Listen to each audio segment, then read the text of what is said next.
So, as U.S. citizens, we have a right to due process.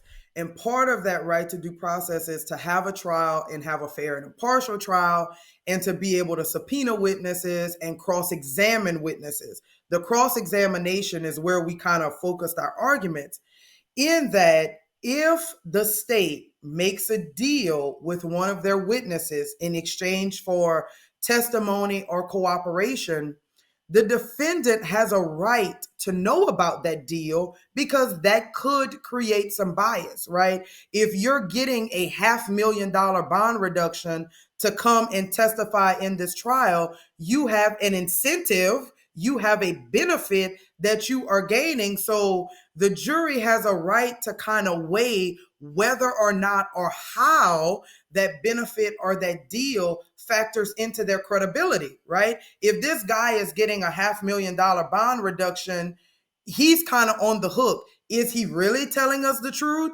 or is he telling us what the prosecutor wants him to say? Johnny had a right to know about that deal so that he could cross examine Brady about that, so that the jury could see all of the evidence, all of the facts, all of the circumstances, so that the jury could weigh Brady's credibility and determine if he was trustworthy, if they could believe anything that was coming out of their mouth, and so that Johnny could have a fair trial.